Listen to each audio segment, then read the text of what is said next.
Hello, I'm Nick Childs. I'm the Senior Fellow for Naval Forces and Maritime Security at the International Institute for Strategic Studies, and I'd like to welcome you to this webinar on a new era for UK maritime air power, testing times, testing waters. And we're delivering this in association with the Royal Navy Strategic Studies Centre.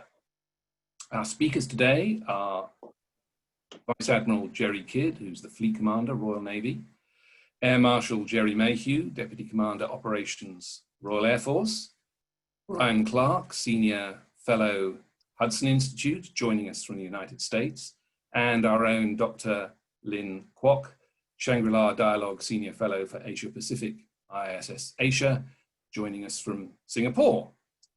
I'll introduce them each again in more detail in turn shortly as they each give some opening remarks, and then we'll be able to move to the discussion session for you, the audience, and then you'll have essentially two options to participate and a chance to put questions to the panel or make interventions. The first of these is by using the Q&A button at the bottom of your screen, which will allow you to write a question, which I can then put to the speaker, whichever speakers or speaker that you particularly are addressing the question to, or you can use the raise hand function, which allows you to speak directly to the panelists. When I identify you, if you could then put your question, you can either do so purely or in audio terms, or you can do so if your camera is also on visually as well. So you'll be able to be seen as well by the audience. You may want to weigh that decision when you put that option on the table. But to the subject in hand, this is a moment of significant transformation for maritime air power for the UK. In the case of the regenerated aircraft carrier capability, it was the result of a deliberate decision to step back up the strategic ladder of capability. In the case of land-based maritime air, an urgent need to revive a capability. But in both cases, I think they are coming to fruition, admittedly along different timescales, into a very different world from the ones that they were originally envisioned, both in terms of the strategic context, but also in terms of the technological context. And that presents challenges, but it also presents opportunities. So that's what we're going to discuss today, and also to put all that in the context of the globally unfolding situation. So I'm going to turn to our first speaker today, Vice Admiral Jerry Kidd, who joined the Royal Navy in 1985.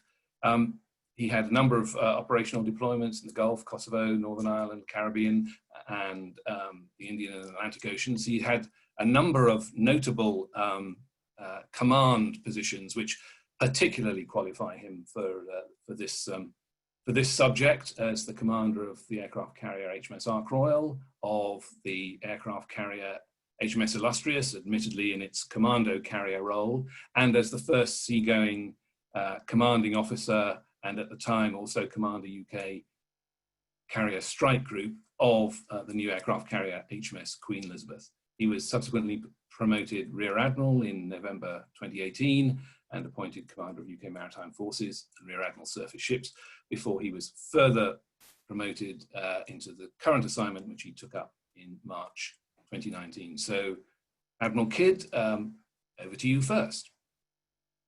Well, thank you very much indeed, Nick. And can I just say, joining the other three highly qualified panelists, it's a great pleasure to be speaking to you all today on maritime air power, a phrase that is not as new as some people realise. Air power has been a feature of the maritime flank for well over 100 years now, and going back to when the Germans investigated the use of Zeppelin airships for scouting and bombing over the North Sea.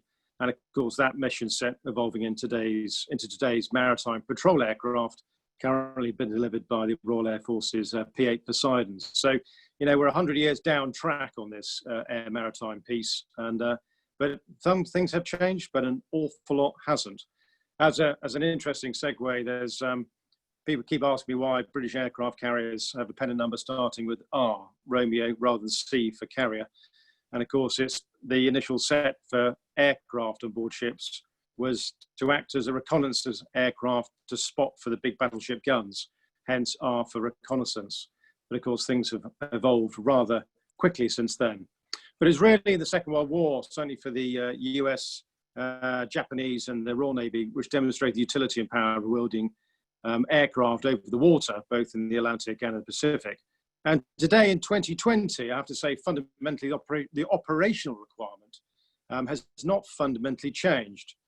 We talk more today about maritime air power as a mechanism for power projection, and I think that's very true, but fundamentally it's about fighting power at the heart of the maritime flank. But of course there's no power projection from the sea without control of the sea. And I don't want to get into definitions now, but today deploying air power at sea is essential to both elements, both projectile power and to control the sea for whatever you need to do with that.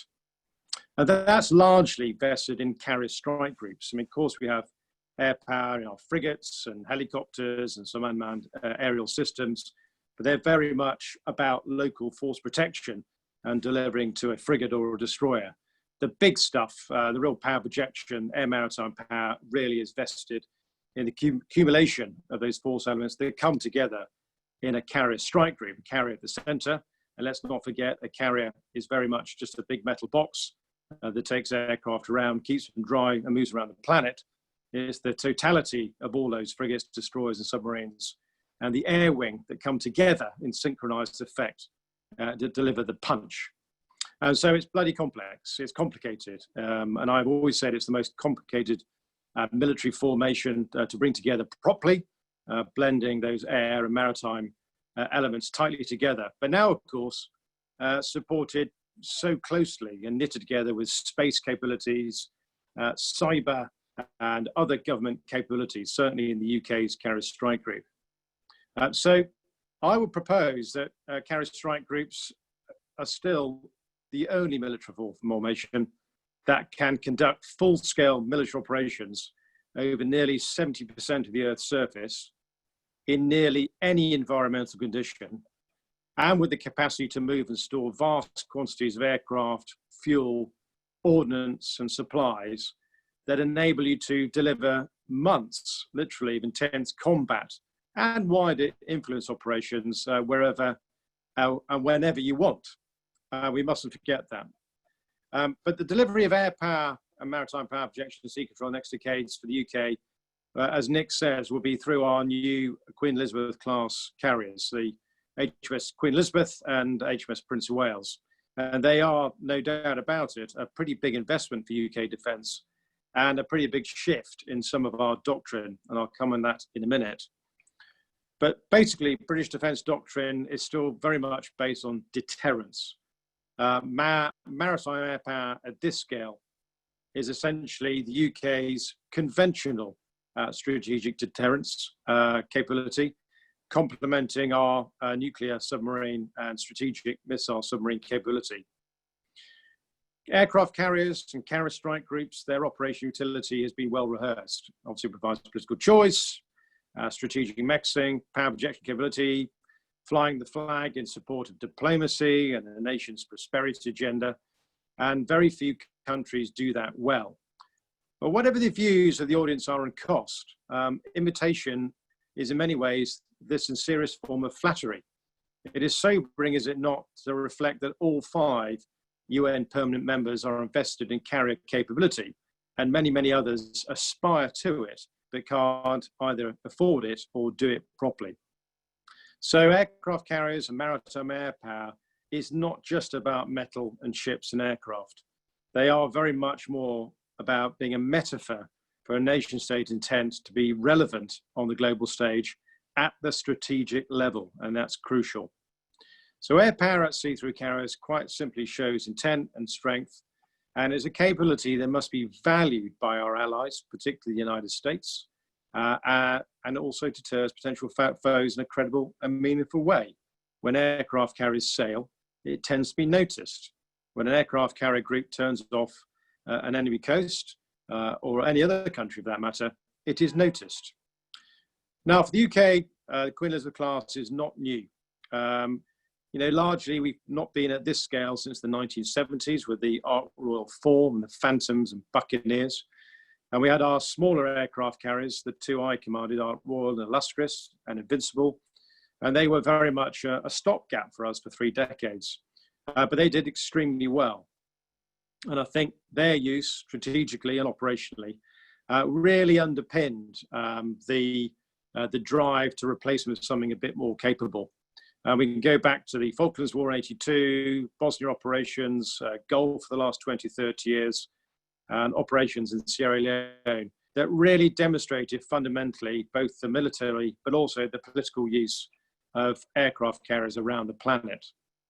An aircraft carrier capability where that combined air maritime cut is lethal, it's agile, it's multidimensional, it is survivable, and is a symbol of military strength that immediately reassures allies and deters adversaries. If you can do it, why not have it? So carrier strike influence can be described, in my view, by 3 key attributes. One is the aero-maritime power delivered by your air wing. It's the freedom of maneuver that you get by being at sea in a carrier. And it's the range of that air wing and the influence it can deliver, including strike. So maritime air power sits across the air and maritime boundary.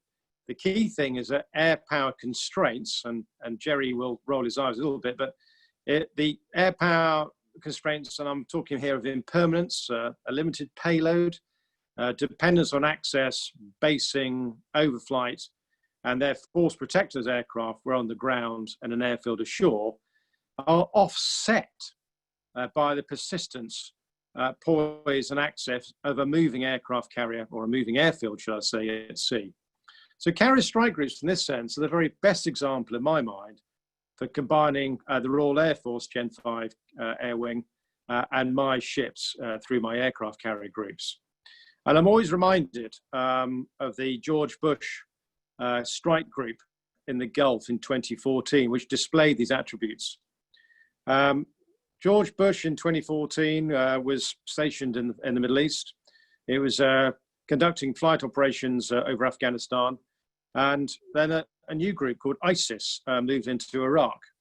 Now, 30 hours after flying over Afghanistan, strike aircraft from Bush were launching Overwatch missions into Iraq from the Arabian Sea. During these missions, George Bush was expertly protected by Type 45 escorts from HMS Defender and also from American ships. It was the only manned offensive strike capability, and it came from the sea. As Gulf coalition countries have not yet provided permission for land-based aircraft to launch offensive missions, we took 54 days to reach those accommodations. 54 very crucial days where we stymied a lot of other ISIS advances. So it was the flexibility and the responsiveness of air power coming from the sea that was demonstrated there. Absolutely brilliant.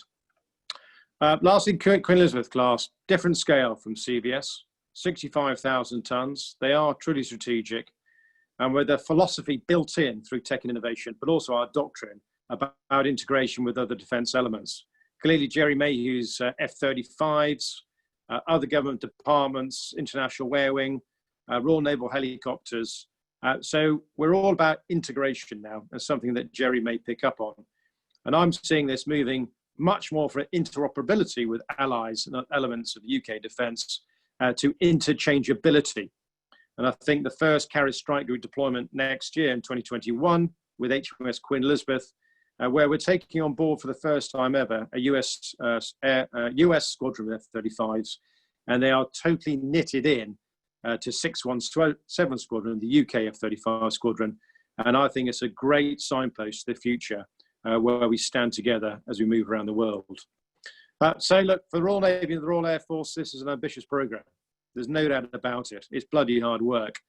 but it's one that's necessary and right for a maritime nation such as the UK, with global responsibilities and a high dependence, let's be frank, on the sea.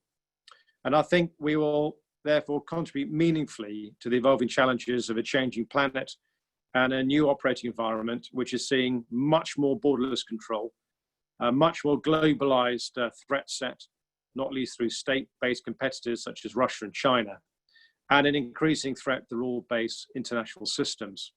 And then you've got climate change, pressures on resource, pressures on the environment, and the fact that taking territory landside is going out of vogue, and actually state-based power play is more likely going to be played out at sea in the future, and not least threatening the vitality of maritime trade routes and arteries that are so fundamental to all our ways of life. So investing in power projection capability at sea, to my mind, makes entire sense. So when you boil it down, for me, UK air maritime power vested through the Carrier Strike Groups is a manifestation of a shift, certainly by the Royal Navy in partnership with the Royal Air Force, to a much, much more offensive operational doctrine. It marks a return to carrier-centric global task group operations after essentially 10 years for me of singleton deployers and a much more lighter amphibious capability. Carriers, quite frankly, offer a well-found, sustainable base for delivering influence, supporting governments' wider foreign policy objectives, and at the end of the day, hard-edged strike warfare. I'll end on 2 points. Firstly, a lot of people say to me, Jerry, it's harking back to glory days of the Royal Navy. You know, you're out of the big carrier game. In the 70s, this is not required. Well, I hope I've articulated operationally and strategically they are. But a reflection of the utility and value for money of a carrier-based Navy, enhanced through integrated capabilities, docks well, I think, with the global Britain manifesto of this current government in the post-Brexit world. If ever there was a mechanism that best demonstrates the fusion of so many military and cross-government capabilities in one place, and the ability to deliver a range of strategic effects, then air maritime power from the sea is it. And of course, Carrier Strike Groups can do all the trade and industry days and so forth. But really, it's the fulcrum for what we're now calling multi-domain integration. And the key four for me is the fusion of maritime, air, space, and cyber. And I think the synchronization of those four through the Carrier Strike Group is going to be pretty powerful.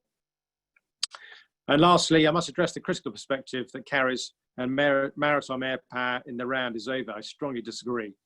The wielding of integrated air power from sovereign decks at sea is more relevant than ever today. So as we look at increasingly contested spaces, disputed seas, uncertain access, particularly of a land geography, and the vitality protecting the regulated and open trade routes of the world, moving acres of sovereign airfield with all the other capabilities vested in air maritime force is an enduring symbol of power, which I quite frankly see has no other substitute. So I lay it to the audience and to the panel. That's my opening pitch. As you can see, I'm pretty hard over. And for the Royal Navy, they remain a central plank of our future proposition as you move forward in the next 20 or 30 years. So with that, Nick, I'll stop there. I'm just over 10 minutes and I'll hand over to you. Admiral Kidd, thank you very much for getting us off to a great start. And without further ado, I shall move straight on to the other service that has probably the most direct stake in all of this in terms of maritime air power, but also its own perspective, and that's the Royal Air Force in the shape of Air Marshal Jerry Mayhew, who was commissioned into the RAF in 1988. As a pilot, he's flown, I think I'm correct, Jaguars, F-16, Tornado, Typhoon. In addition to senior appointments in the Ministry of Defence, he worked in the Cabinet Office as the Deputy Director responsible for the Defence and Homeland Security aspects of 2015 Strategic Defence and Security Review. As an Air Vice Marshal, he commanded the RAF's #1 group, so very much hands-on on all the frontline capabilities, including these, before becoming Assistant Chief of the Air Staff for Strategic coherence and coordination, and then as Air Marshal, assuming his current role in April last year. So Air Marshal Mayhew, please take it away. Thanks, Nick, and thanks to Jerry. It's at that point where you say whatever he said, because we haven't compared notes, but the good thing is there's quite a lot of good crossover between us.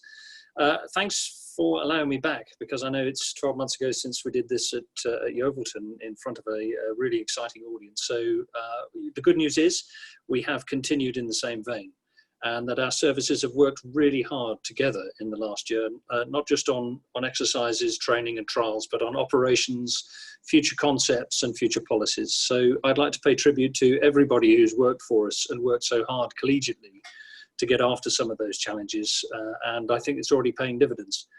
Jerry's described what we're seeing with Carrier Strike Group development, and from my perspective, from an F-35 Lightning view, I think we'd be very proud of what 617 Squadron, 208 Squadron and our colleagues in the US Marine Corps have delivered for us.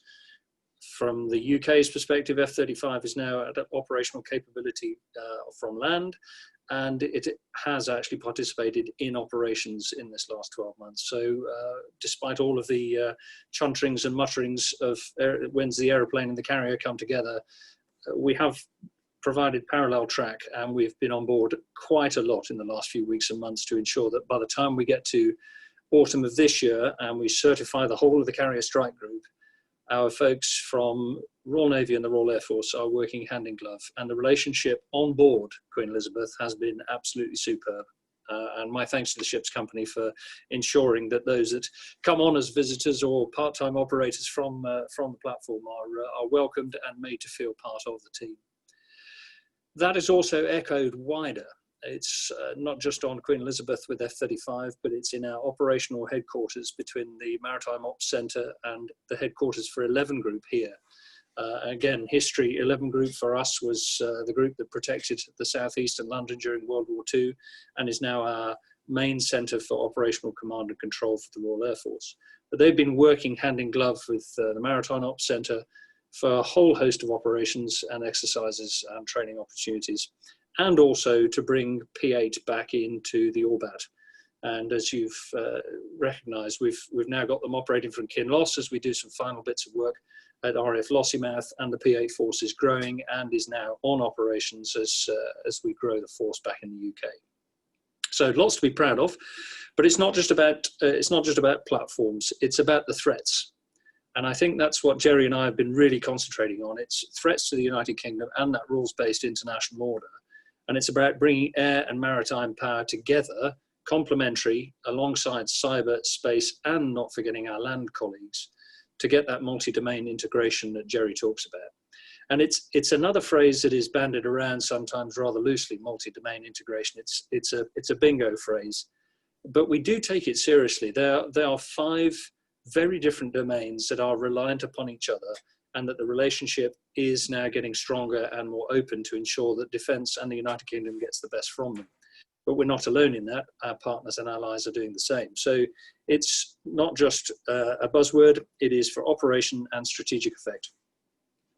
And that's been done at pace, and we're taking a proactive stance. We're not just sitting by and waiting for the competition to come to us. We're making sure that we are working closely with MOD, our colleagues across Whitehall, Joint Helicopter Command, Strategic Command, Headquarters Land, and those allies and partners around the globe to ensure the UK's security is as assured as it can be in a dynamic and ever-evolving threat environment. And Jerry and I are doing operations on a daily basis. We're not just waiting, we're not just doing training, and that's why our collaboration is as exciting and as tight as it was this time last year. We're multiplying effects. Again, not a buzzword moment, but we're bringing together the things that we need to bring together on a daily basis for operations around the United Kingdom waters and United Kingdom airspace and wider around the world. So we're living it as well as just training for it. Our 2 services are also comparing notes on transformation, and we've got to be ready. We've got to be engaging, we've got to be operating, and we've got, when required, to be able to transition to fight. And for us, that's what the Carrier Strike Group preparation phase is all about, is not just moving around the world waiting. It's got to be ready to go and fight, and that the harder edge of our game has got to be tested, and that's what we've been doing in recent months. But it's also an information and data dominated world that we're living in, and so complex operating environment of the 21st century is one for sailors and aviators of all branches and trades to be worked up to, not just our folks who are driving and piloting various bits and pieces around the globe. It's got to be everybody's game in multi-domain. So irrespective of any defence review or integrated review, the Ministry of Defence and the government need Jerry and I to frame the threats that we face in order that we can develop the capabilities and our tasks. We want to look forward, not back. And whilst we absolutely see the relevance of history to make sure that we don't make the same mistakes as our predecessors, we are learning from that history, not necessarily living it on a day-to-day basis. We've got to be forward-leading. Our expeditionary forces and those protecting the UK homeland must be credible. And that's why we in the Royal Air Force continue to see air power and the combat air power particularly as vital to our future, with Typhoon and F-35. Both truly multi-role platforms, highly capable and in service for decades to come. And they can be complementary or independent. And this is something to Jerry's lines when he says, you know, we can be forward based with F-35, but we can with Typhoon as well. So the complementary nature of our two combat air platforms is very much a living, breathing thing on a daily basis, offering us independence, complementarity, and mass in a very different way. They're also on the forefront of research and development, test and evaluation. So again, you're not just sold as seen from the 1990s. We've got platforms that are being developed all the way, and all the while, and alongside the ships that Jerry is commanding as well, ships and submarines. So we are here. We're looking to provide speed and resilience between us, not just a slow or offer something that has lack of agility. But you can do that differently potentially, or with additive complementary things in the future, such as around our unmanned platforms, as we move from Reaper to Protector. And Protector has really got some opportunities in all environments, and we're working together to look to see how that could be done. Space, yes, it is on everybody's lips now. We can't do this without space, never mind operate the capabilities that we have. So we must get deeper and better across our forces to do that, and Air Commander at the forefront of that, working with our naval colleagues. You can have swarming drones. Yes, 216 Squadron already stood up in that regard. We're looking to do more of that, as you heard from the Air Power Conference last year. And other technological developments means that the aviator of the future is actually the aviator of today. And I would probably say the same for our mariners. We always talk about, oh, that fifth generation thing. And that's now. We are in fifth generation timeframe. Yes, we've got to develop for sixth and seventh and everything else for the future. But again, our operators of today are doing things that Jerry and I, when we were youngsters, would never have dreamed about, such as the pace of development in both of our environments. And we will look to do more of that as we explore Tempest and FCAS, both in the UK and also with our colleagues for the future overseas.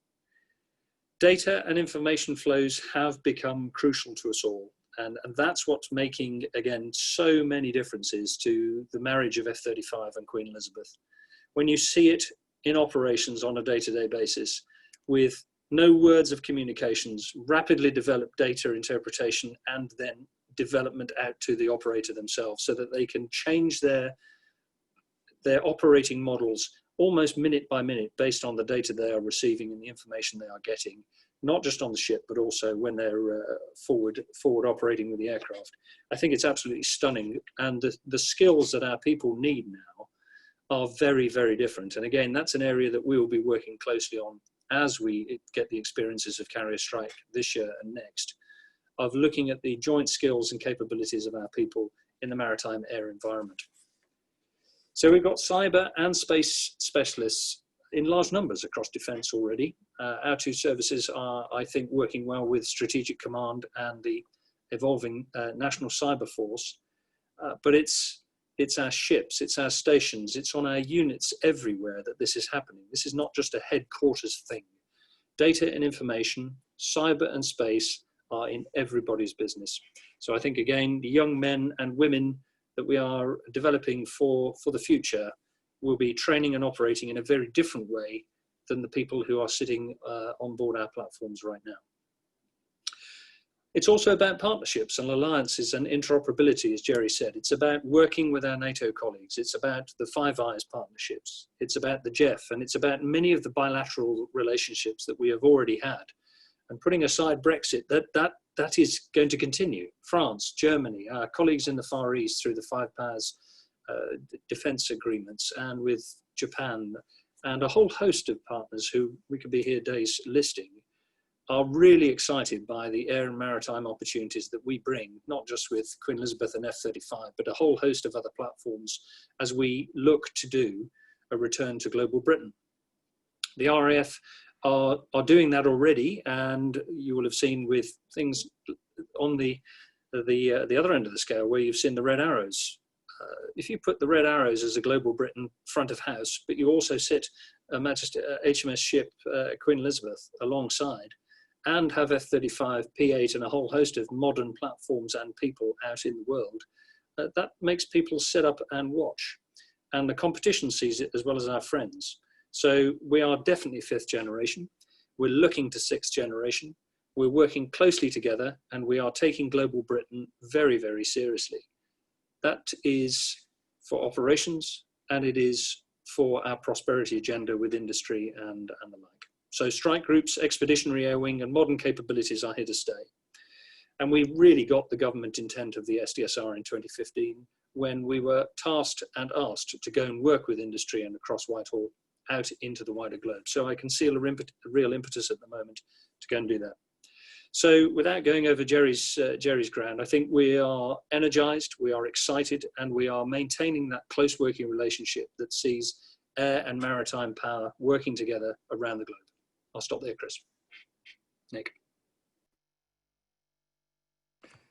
Air Marshal, thank you very much for that, and for complimenting the remarks of Admiral Kidd as well.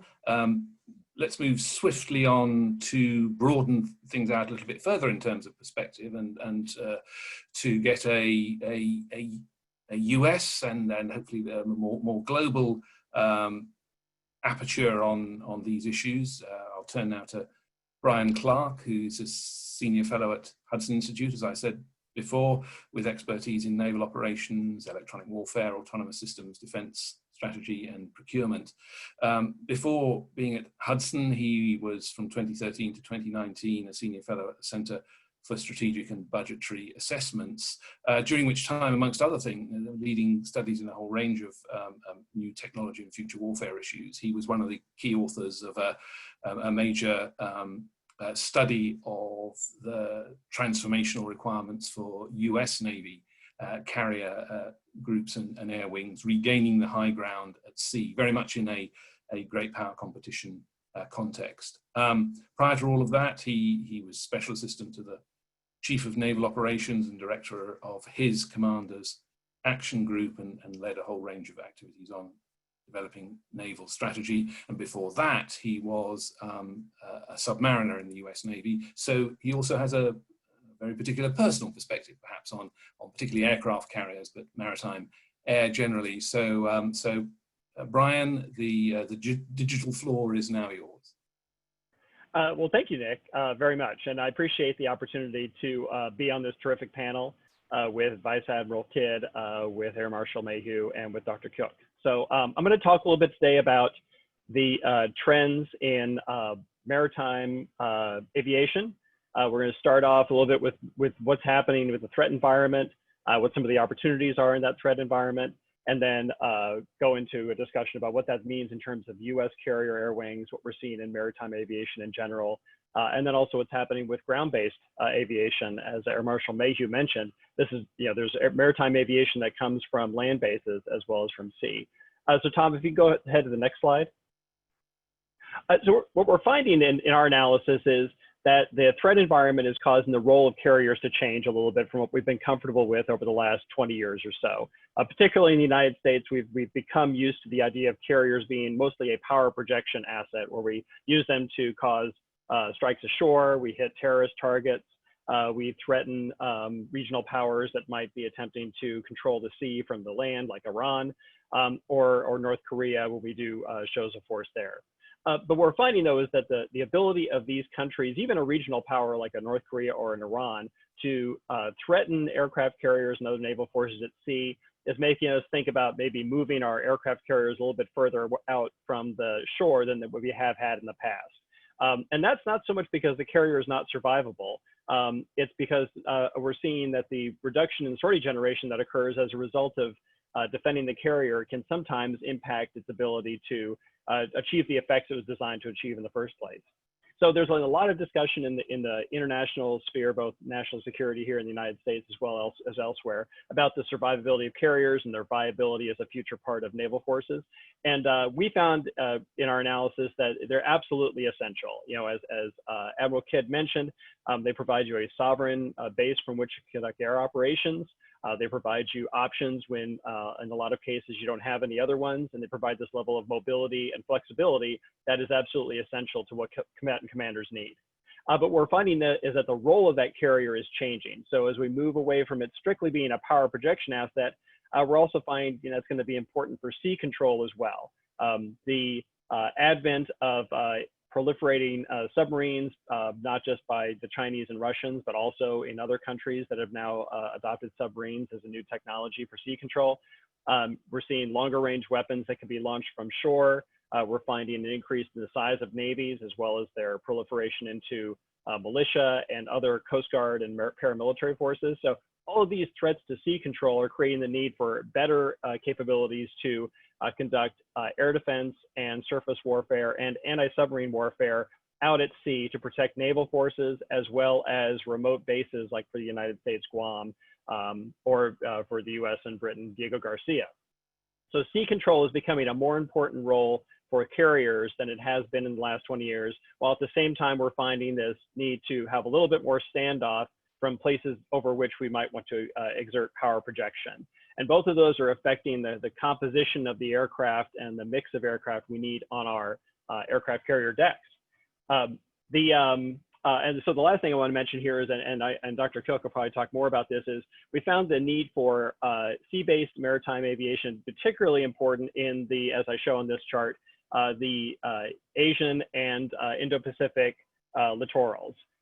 With the introduction of increased Chinese forces and influence in Eastern Africa, and their continued effort with the One Belt and One Road to establish a range of access and basing throughout the Indian Ocean, having sea-based maritime aviation is often the only way that we can push back on the ability of Chinese forces to influence and coerce new potential allies or partners that they've been seeking out outside of East Asia. Can you go to the next slide, Tom? So the trend that we've seen in carrier aviation over the last, since its advent about 100 years ago, as Admiral Kidd and Air Marshal Mayhew mentioned, has been to both increase range and increase payload. So as we see on this chart, what we're finding is we started out with a set of aircraft on aircraft carriers that had relatively short range and relatively small payloads. But as engines got better, aircraft got better, and we needed to, during the Cold War, have the ability to deliver large strikes over long distances, we saw this shift toward attack aircraft. And then as the Cold War sort of receded and we needed to move towards something that was more capable of doing a number of missions, we saw this shift back to a set of airplanes in strike fighters that both could deliver a decent payload as well as have some range, but we had to balance those two capabilities. So you see now that the components of our air wings are largely these multi-role airplanes that have balanced range and payload. The problem with that is, as we have to operate from longer ranges to be able to achieve effective sortie generation against longer range threats, and as we need to do sea control over wider areas, we need longer ranges in our aircraft carrier air wings. And we're looking now with this FA-XX to try to do that with the introduction of new engine technologies.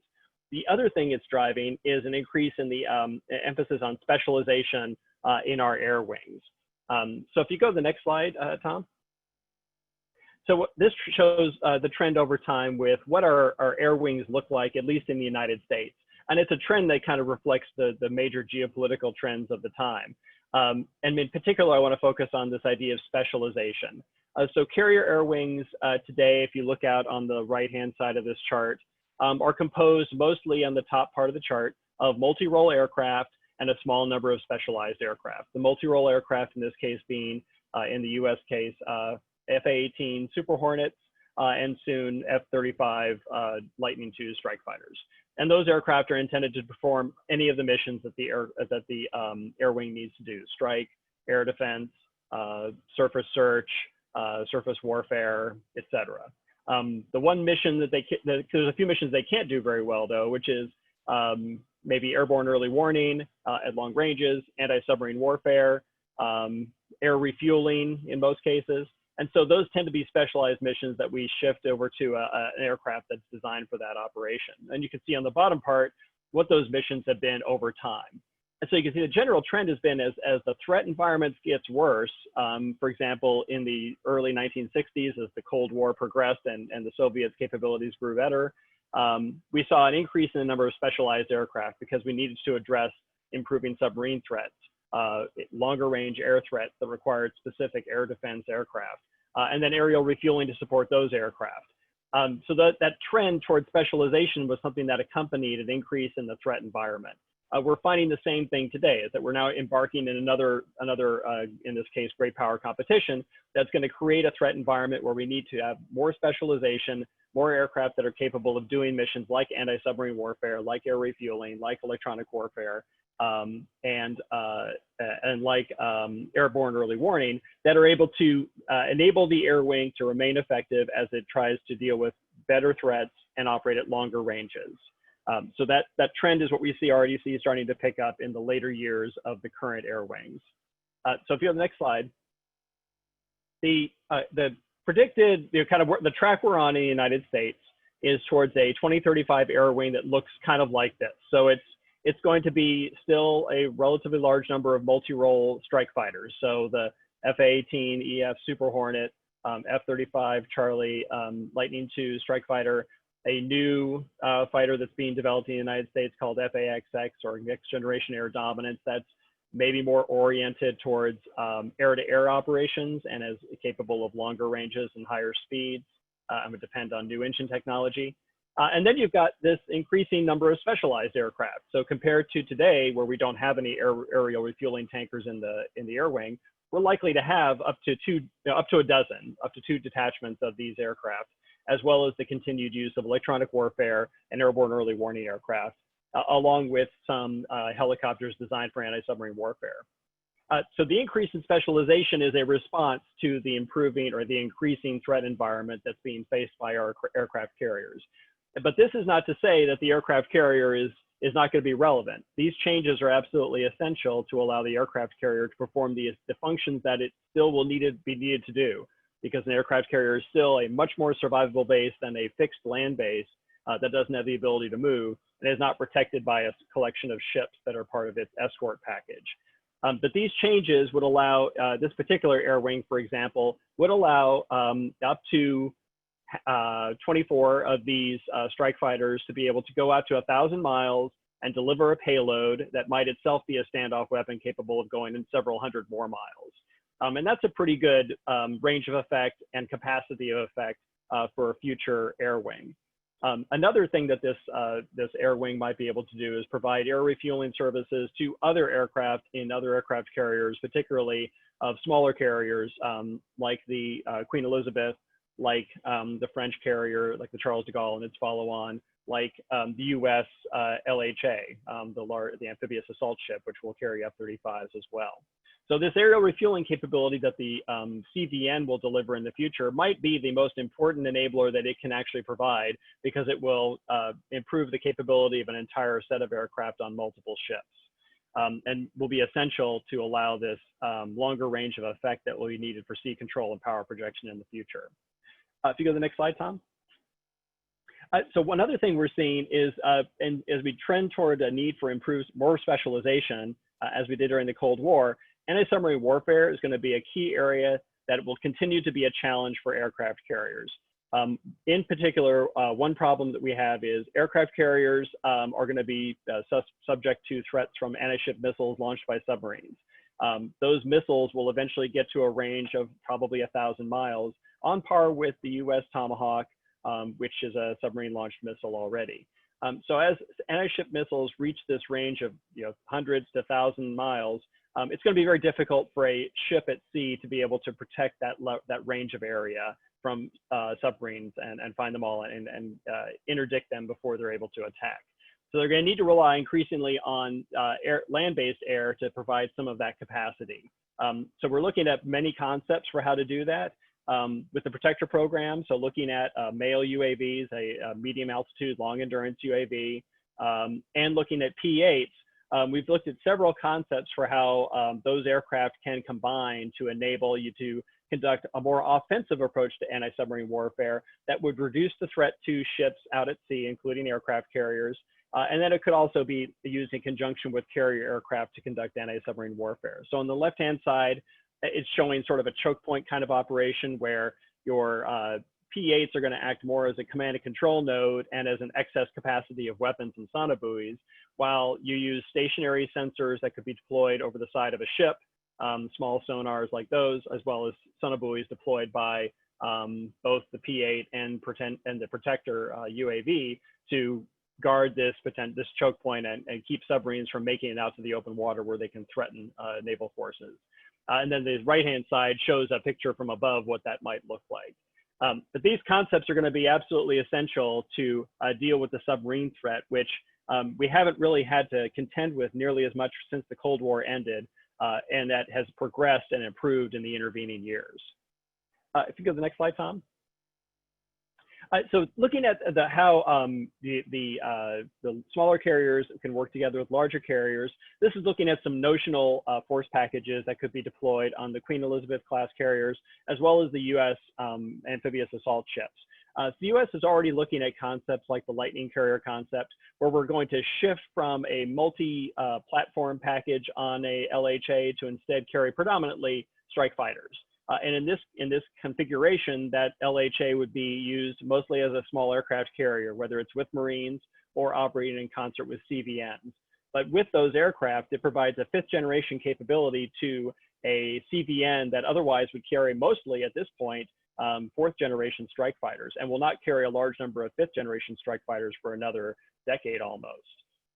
The same approach could be applied with the Queen Elizabeth. If you look at the different force packages, it can deploy either the littoral maneuver package, which is more of your amphibious type assault type package, or with the more standard maritime package on the bottom, where we look at the F-35s in concert with the force protection aircraft. The Queen Elizabeth can deliver itself and independently a significant capability. It also can provide more specialized capabilities because its flight deck is not as configured as a CVN is, which limits the ability of the CVN to deploy, for example, a lot of rotary wing aircraft easily. And then it could do a similar set of operations with 5th generation aircraft as the LHAs can, delivering 5th generation capabilities into a fight that might predominantly be 4th generation aircraft otherwise. And that's the last slide on that. So if you could turn off the slides. So just to close out,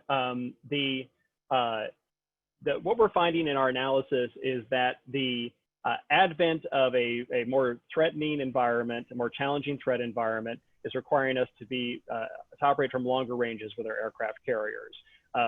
That also is going to be a factor in driving them towards a more sea control orientation in their operations and an increased specialization in their air wings. So we need to look at ways that we can operate both independently and as allies to gain that specialization, increase the range of effect, and make sure that we don't lose sea control in the course of these operations. So thank you very much, Nick, for the opportunity, and I'm looking forward to any follow-on conversation here. Brian, thank you very much. And in terms of perspectives, it's interesting to hear the Queen Elizabeth class, the biggest ever warships in the Royal Navy, and indeed the biggest ever warships in Europe, up to now being described as small aircraft carriers relative to the 100,000 ton CVNs currently in the US Navy.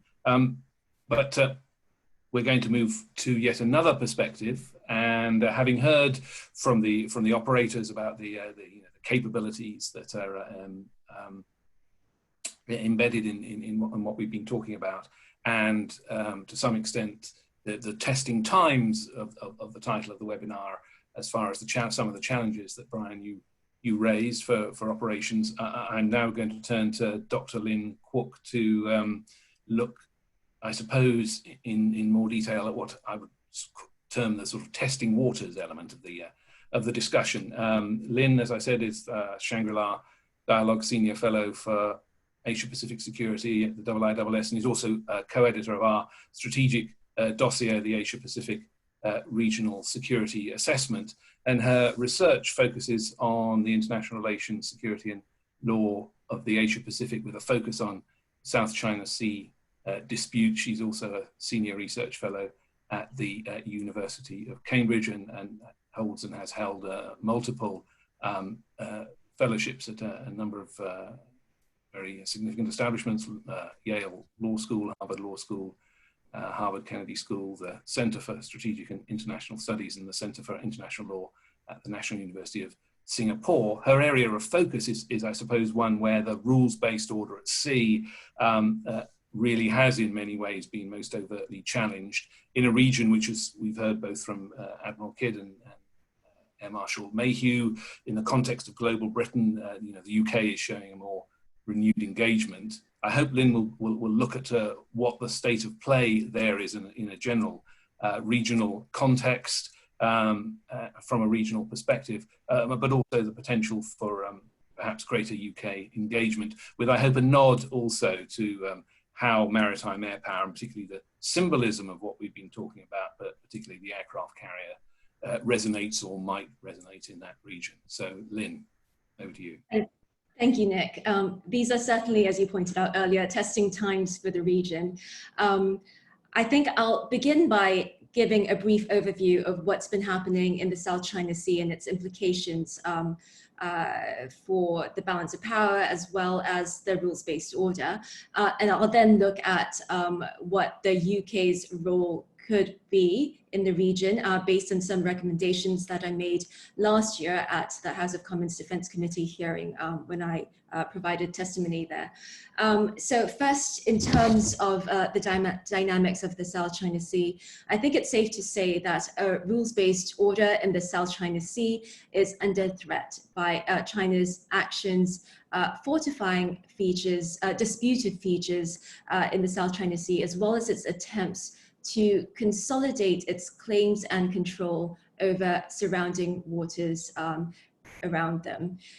In the last 7 months, despite a pandemic, we have not seen Chinese activities slow down. In fact, I think what we have instead seen is an intensification of them.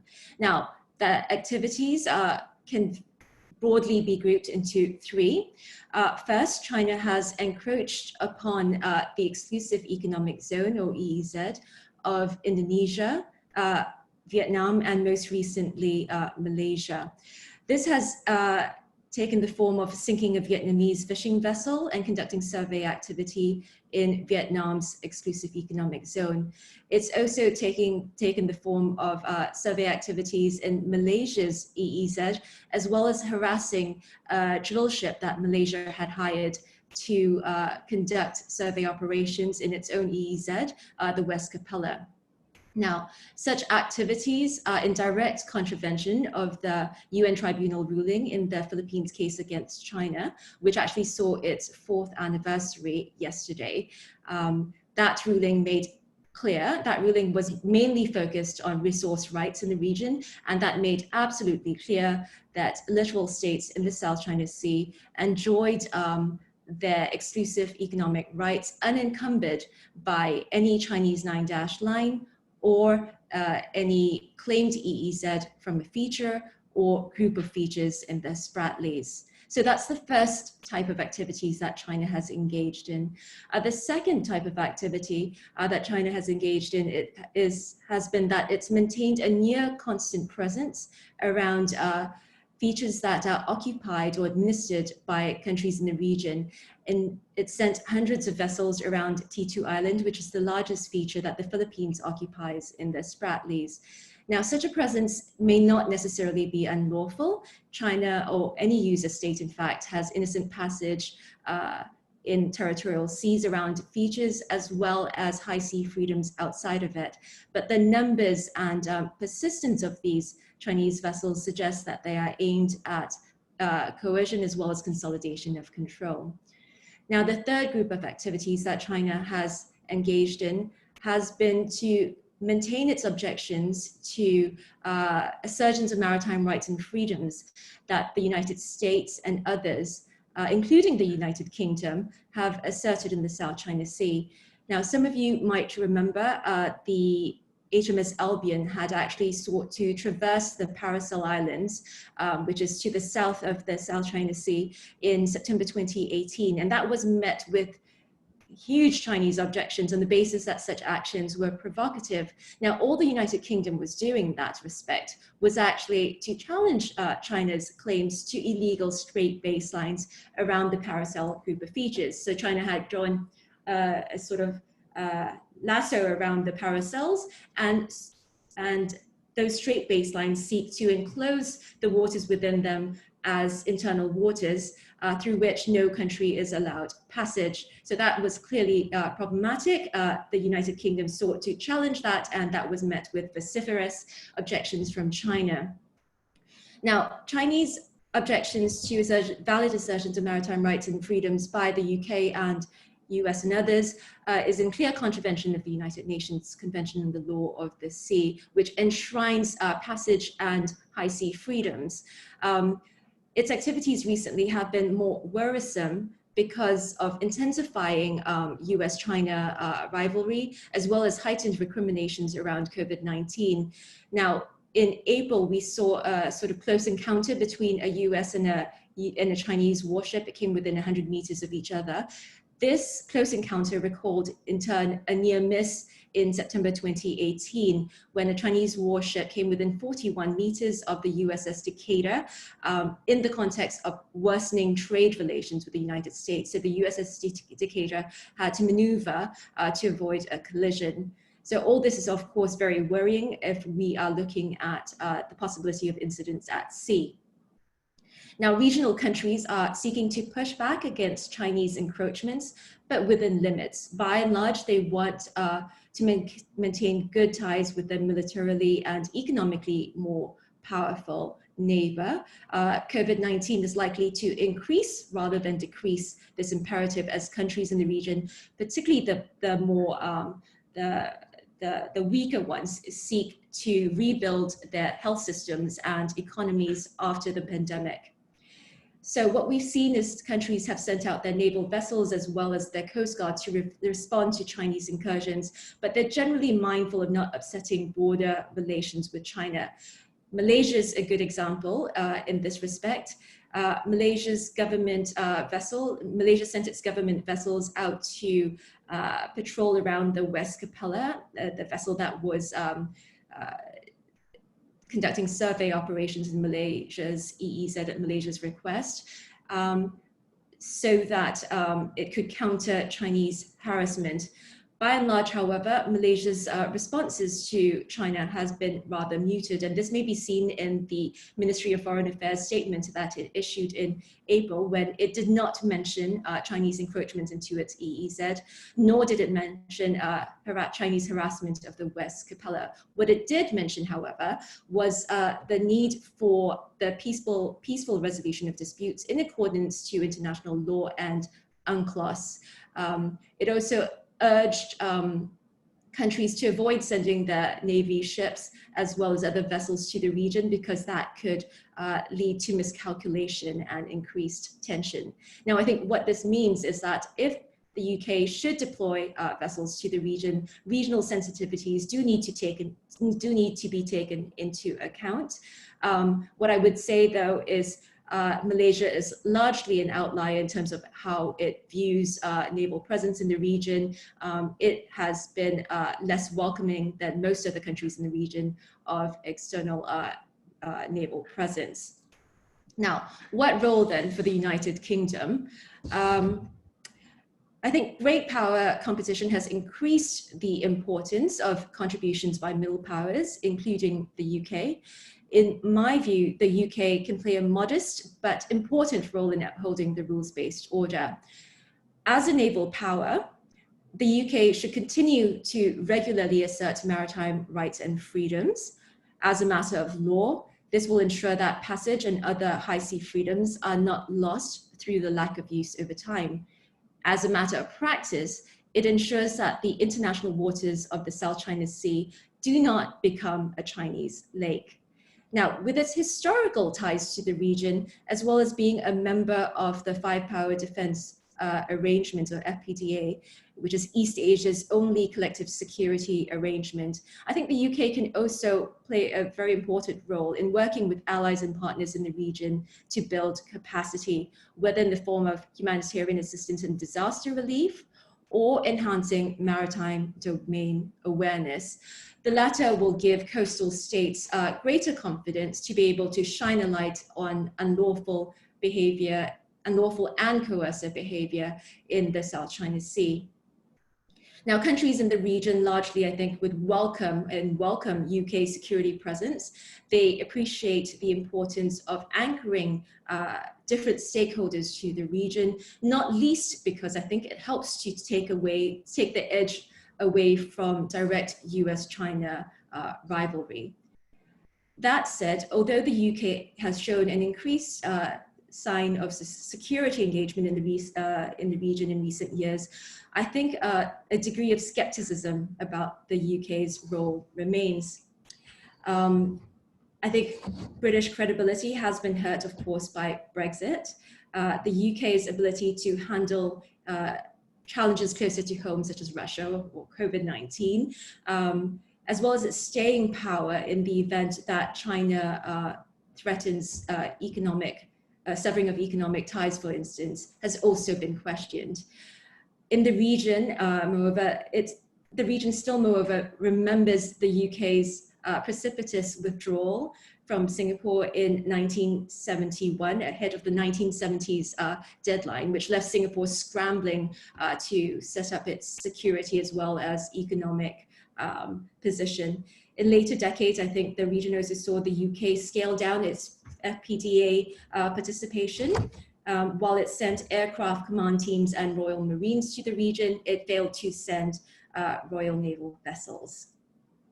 So I think deployment of an aircraft carrier would be a potent symbol of the UK's commitment to the region, given its power projection capability at considerable cost.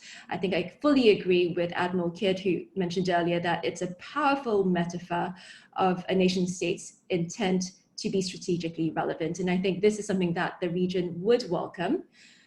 But if the UK is serious about its role in the region, such deployment must be part of a broader strategy, which must in turn, I think, satisfy four conditions. What are these four conditions? I would suggest they are presence that is purposeful, principled, and persistent.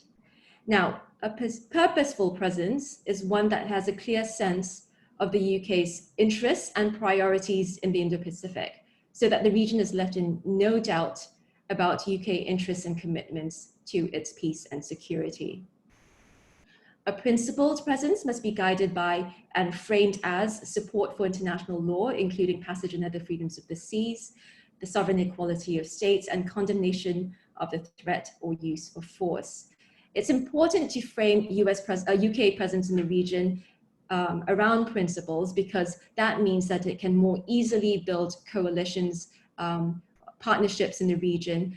The countries there might otherwise be quite hesitant about joining hands with a coalition that appears to be anti-China or aimed at containment. And finally, a persistent presence would involve a sustained presence over time, as well as level of commitment and continuation in spite of other demands or challenges. Now, the subtitle of today's webinar is Testing Times, Testing Waters. I think to be credible, though, the UK cannot be seen as merely dipping its toes in the regions. It's not about testing waters.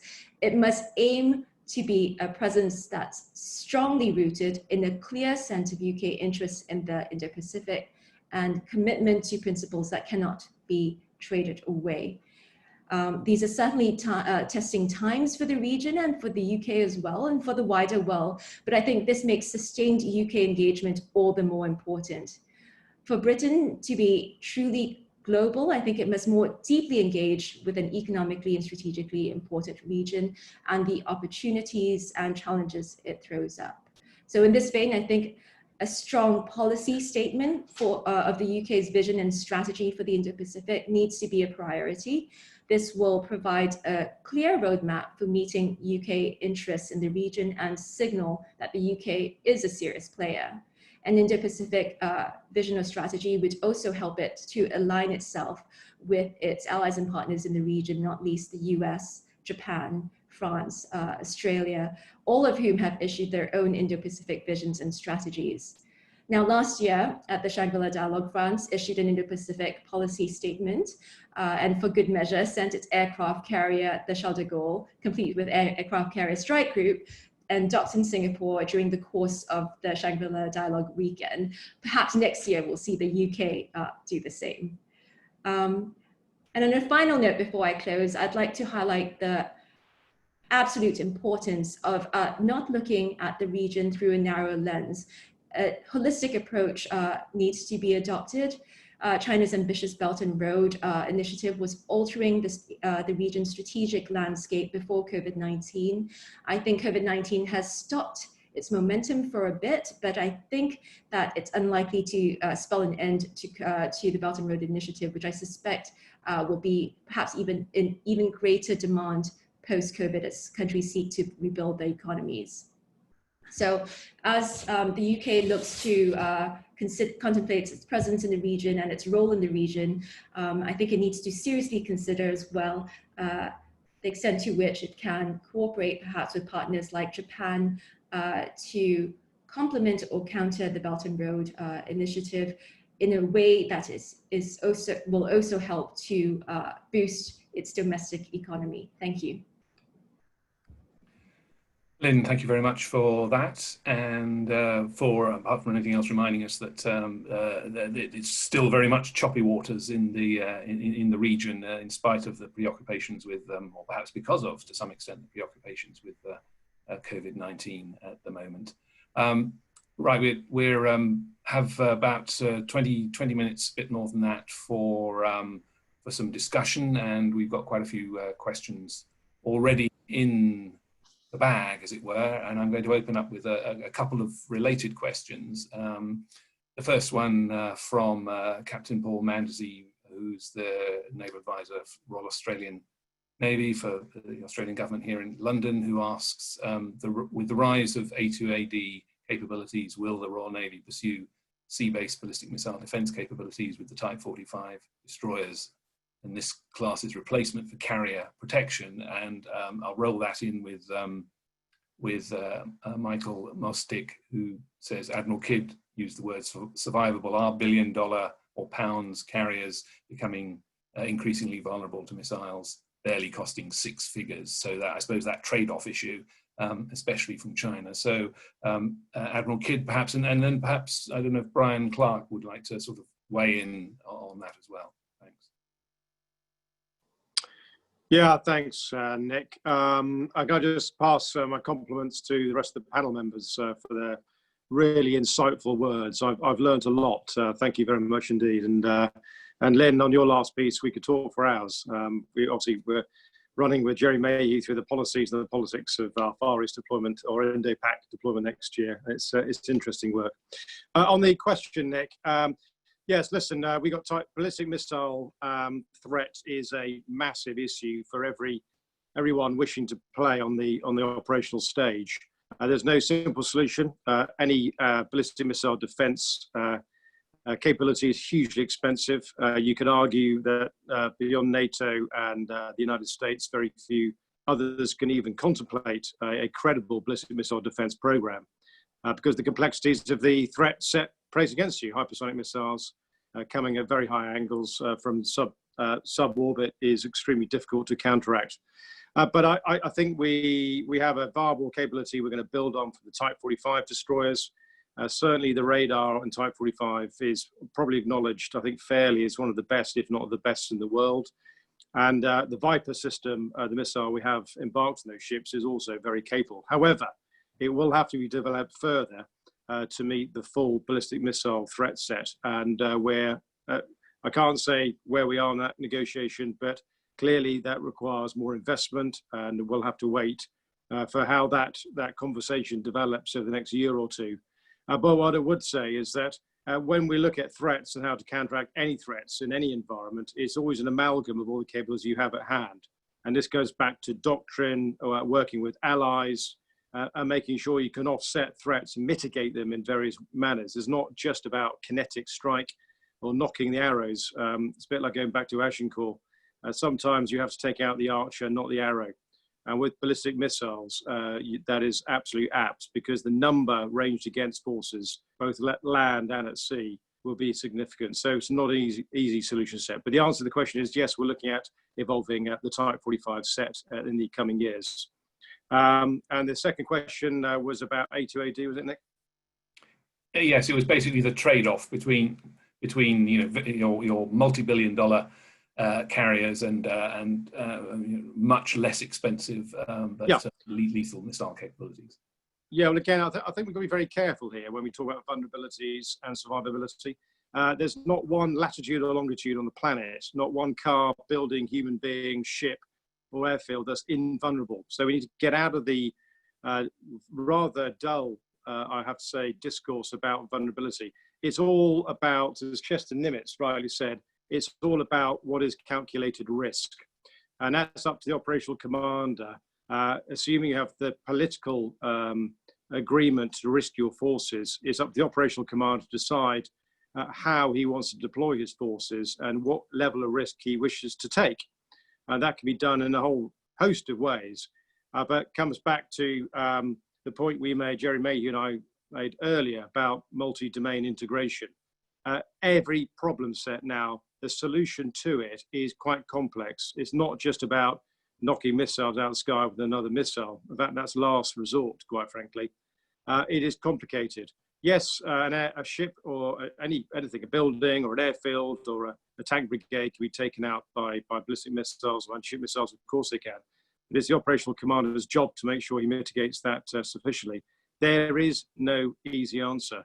If you want to deploy complex machinery like aircraft carriers, you have to spend the money. They are expensive bits of kit, and you have to make sure that you have the operational wherewithal and the information power at your fingertips, information operations, to protect it as best you can. But there are no guarantees in warfare. Warfare hurts sometimes. That's just a fact. Brian, did you have anything to add on that? Yeah, I'll add a couple of things. So as the Admiral said, absolutely, you're going to be vulnerable, to some kind of attack wherever you are. What we found is that, like you said, it's a multidimensional problem where you need to be able to balance your ability to do counter ISR operations against the enemy, strike his archers before they launch arrows, and be able to and then also defend yourself against what comes. And what we're finding is that the ability of the aircraft carrier to cause effects over longer ranges gives you that flexibility so that the commander can position the carrier in such a way that he strikes a balance between all of those multidimensional techniques of defending the carrier. Because if you got to, at the same time, look at being able to cause the effect that you're trying to cause. So if you get too far away, then you can't cause the effect. If you get too close, you're dealing with too many threats and you're not able to generate sorties. So striking a balance in terms of where you are, having the flexibility to operate over wider ranges is the combination of things you need to be able to deliver that multi-domain type survivability. Thank you very much for that. I'm going to take a couple of questions that are a bit of a counterpoint to each other to some extent. One is from one of our associate fellows, Eric Grove, who says, in a world where one rarely, if ever, sees multiple US carriers in European waters, what is the potential for 2 RN carriers with 2 UK and 4 US Marine Corps F-35B squadrons aboard? I don't know how we make that up. What difference would that make? How much of a difference would that make? And then from Dr. Lee Willett, I suppose, to some extent, a counterpoint to that, which is there are US carrier groups back in the Atlantic. There's the Charles de Gaulle, the RN carriers. Russia doesn't have an active carrier capability, so what does carrier strike bring to the mix, if you like, in a strategic context in NATO in the North Atlantic? Again, perhaps Admiral Kidd and I don't know if Air Marshal Mayhew wants to sort of bring in a broader picture of the sort of maritime and air picture in and around the North, what the other contributions are.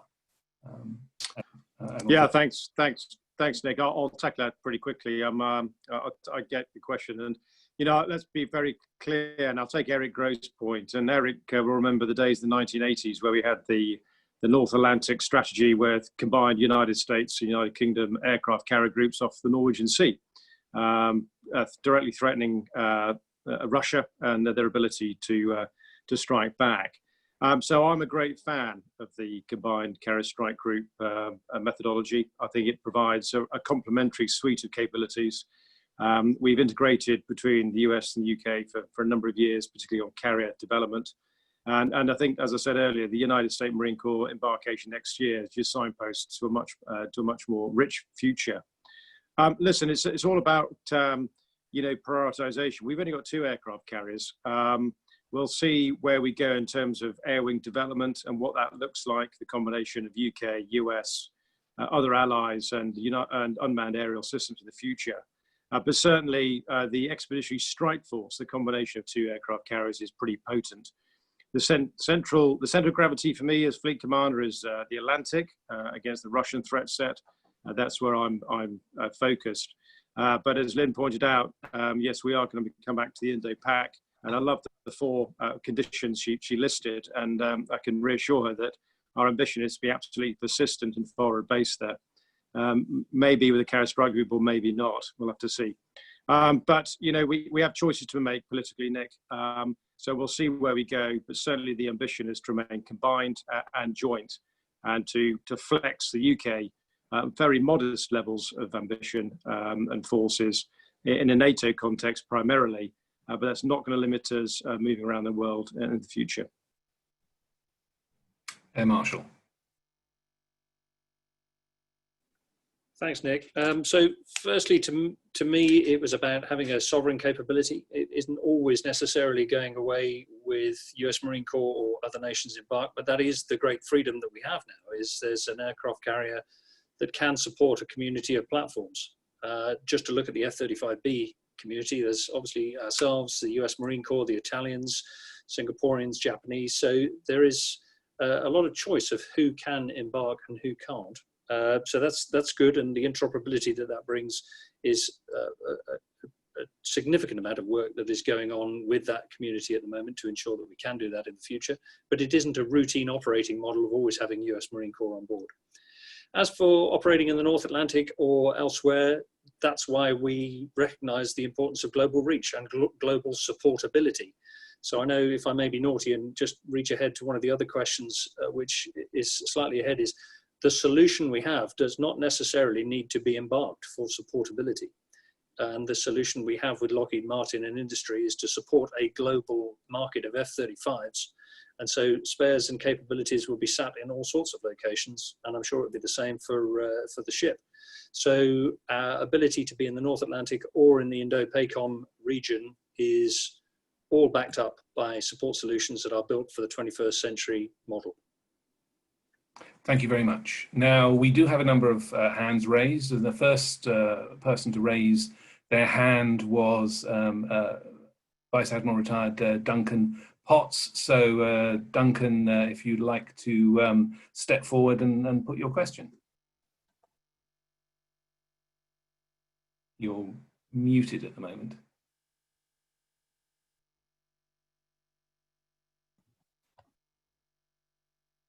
Duncan. Tom, are we able to unmute Admiral Potts?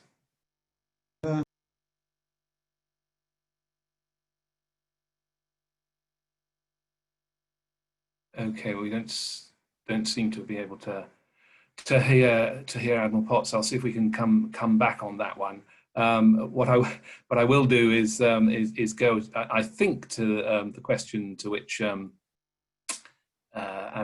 Marshal Mayhew was referring, and that was from former First Sea Lord Admiral Lord West. It's 70 years since the start of the Korean War.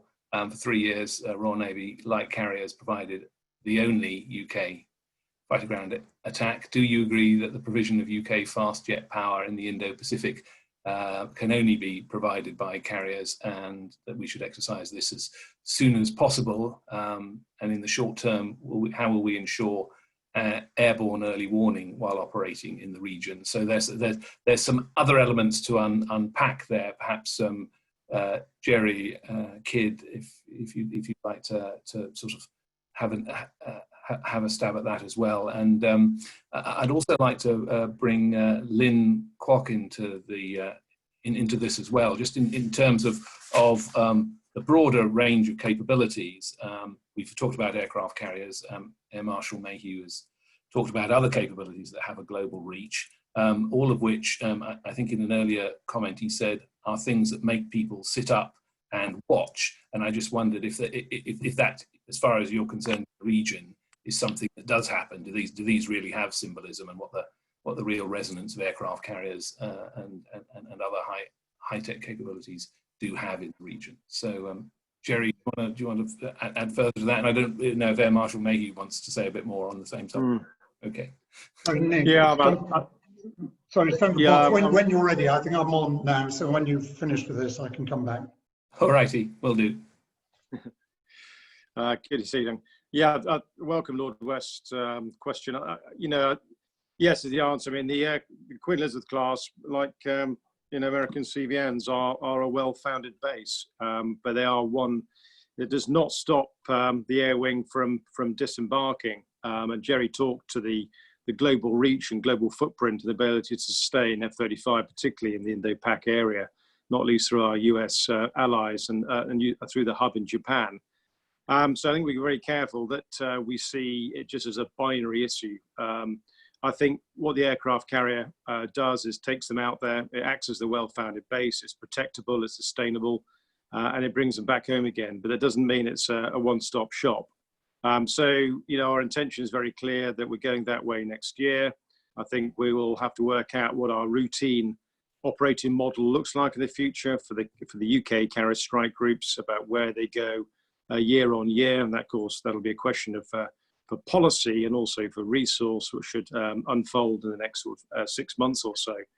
But I certainly see the ambition as being flexing out in a persistent and purposeful manner out to the Indo-Pac area. But that doesn't mean that the F-35 and the air wing will not be doing other things once it's out there. On the issue about AEW, critical. We got it wrong in the Falklands, where we got rid of Gannet in 1978, and it cost us 7 ships and quite a few hundred lives. So we're not shy, of course, on enduring problem about ISR, understanding what's around you, and information power. And of course, airborne early warning is a critical part of that ISR equation. We've got the crow's nest aircraft capability coming in towards the end of the year. It's at very early stages, IOC. But my view, and this is a real punt here, not for the record really, is that we'll probably see a fairly rapid transition to an unmanned systems solution in the near future, putting a radar airborne either by, it doesn't matter really what it is, but it's that persistence and that range advantage it gives you around the task group for force protection. It comes back to the point made earlier about the balance between being too close to a threat and too far off. Of course, it's all about warning time. If your end-to-end kill chain is completed quicker than the enemy's, then you survive and you win.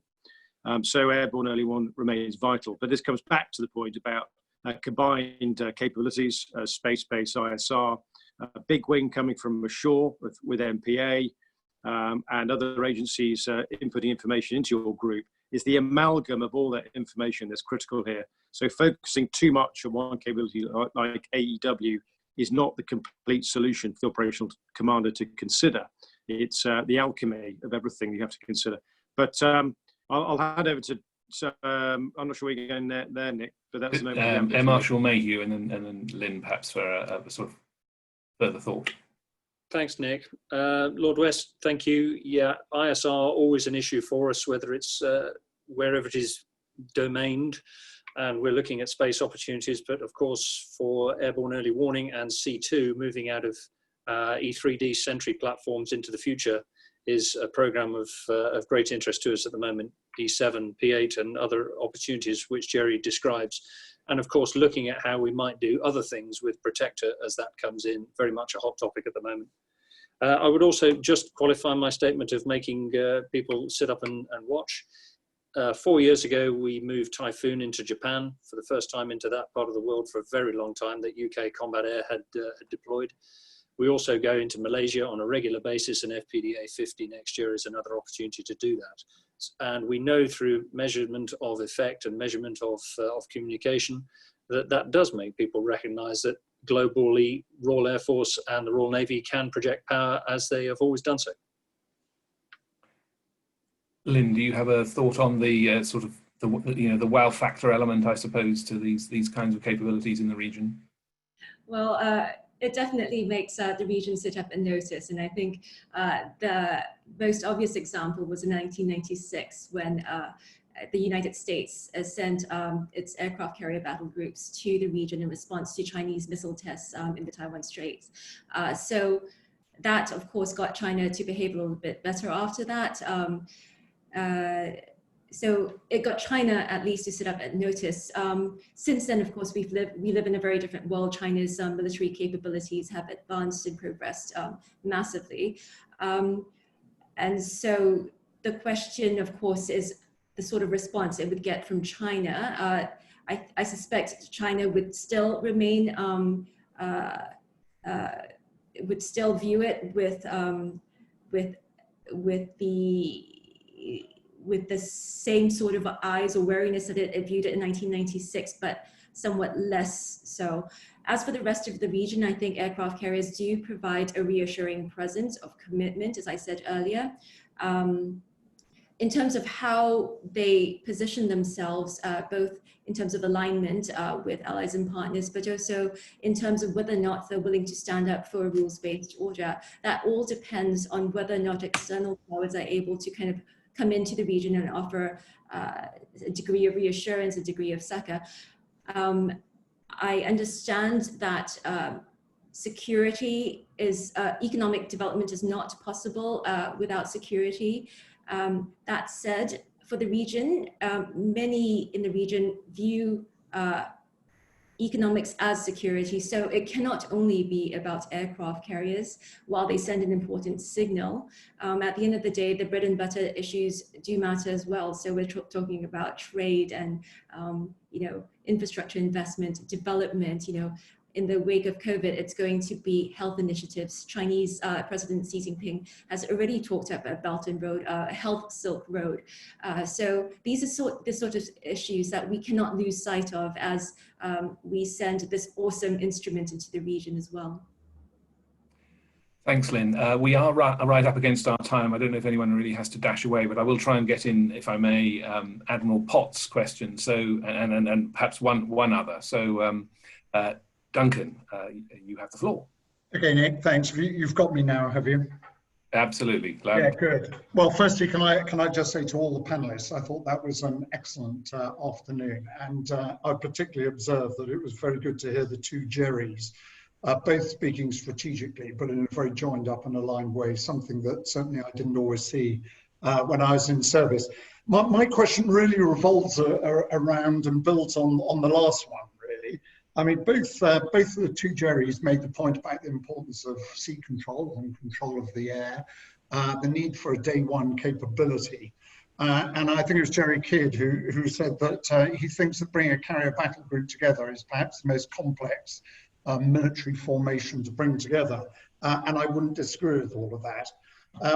But looking ahead, and especially, operating in the Far East region there, are there any parts of the jigsaw that gives this capability? We've just been hearing about some of the ISTAR assets, but is there anything else that that both of you are particularly concerned about at the moment, which we really need to press on to make sure the investment is fully capitalized?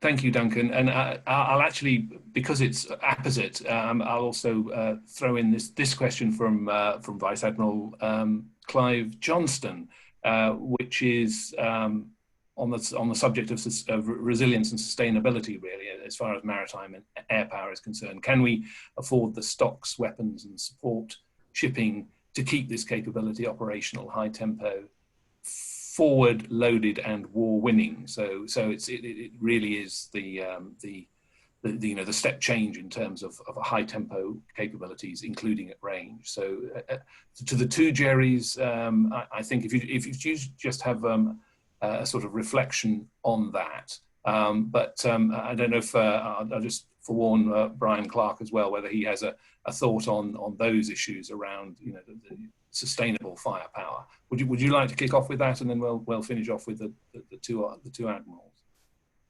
Of course, yeah. Thanks, Nick. So we've done a lot of work on logistics of late. I'm sorry. Yeah. And I'm sorry, Lynn. Are you going to speak?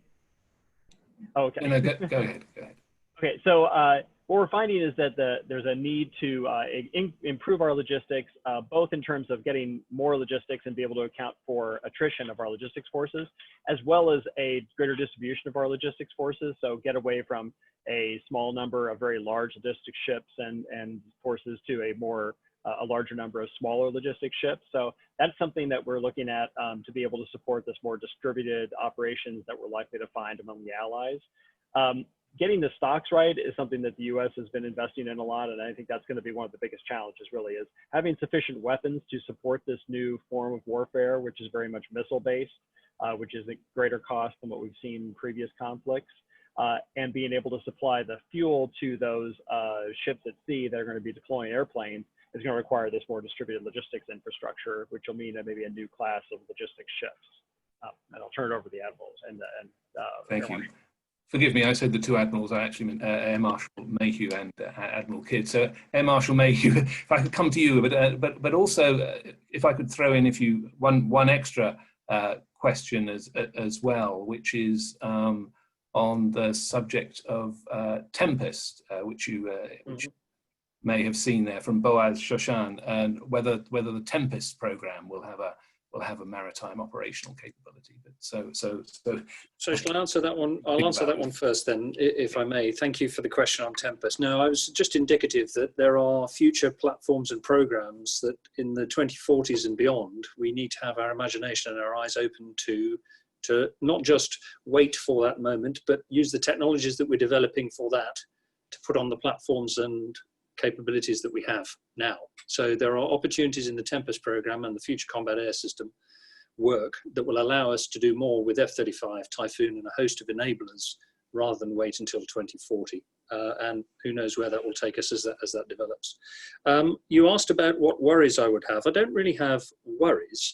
I would just reflect that we are a credible force when we go out the door, and that we are also on the first of our credible force deployments. So this is still expectation management. Yes, we're credible on day one all the way through the deployment, but we will also be still working up from initial operating capability to full operating capability. So we will still be ensuring that we are ready to do the tasks that we are asked to do throughout the voyage. And in that instance, I would just reflect that we're not just going to somewhere thousands of miles away, we're going through other places and doing other things on the way there. So this is not just about the final destination. This is about having a credible day one operational capability that we will be testing and proving all the way from UK waters to the return. Thank you. Admiral Kidd, I think this will be the last word, probably. Thanks, Nick. Yeah, very quickly, agree with everything that Brian and Jerry's just said. I think for me, and I'll be very careful what I say, I'll choose my words very carefully. I think for the UK, we are on a journey, as Jerry rightly says, in terms of capability delivery. I think there's also an element here after 10 years without a carrier, and arguably 30 years since we've been at this scale, is getting the pole mill policy level to understand what we've bought and how they're going to direct and also make the choices about resourcing it properly to deliver something that's truly strategic and credible. I think we're well down the path on that one, and that's warming, but we still got a bit to go there yet. And I think then comes down to the operational level about, making those choices about how we balance off other commitments. You know, the Royal Navy and the Royal Air Force remains a modest force. And I think there's some key choices coming up about the balance of home and away, and about how often we pulse the Carrier Strike Groups out, and indeed where they're based in the future. And therein lies the questions about new ships to support and sustain it, where we place our bombs and our missiles in the future. Do you put it all in the carrier, or do you half and half it, or do you keep them back in the UK? So, you know, I've got no big worries, as Jerry says. I think we're well down the path, we're doing really well, but it's getting back to using those muscle moves of wielding a Carrier Strike Group back on the world stage. That's going to take a few years yet. Thank you very much, Admiral Kidd. Thanks. I would say thanks to all those who've attended today and participated, particularly in the question and answer. My apologies, we haven't been able to get through all the questions, but I think we have had a rich and fascinating discussion. So thanks to all of those who've intervened from the floor, as it were. But I'd particularly like to thank all the panelists who've all contributed very strongly to, I think, a very broad-ranging but also deep and interesting discussion. So thanks to you all, and unfortunately we can't do it offer our appreciation to you in the normal sense, but I'm sure it's there in the ether somewhere. So so thank you for that, and with that I would say thanks to everyone who's attended, and I'll draw the session to a close. Thank you very much.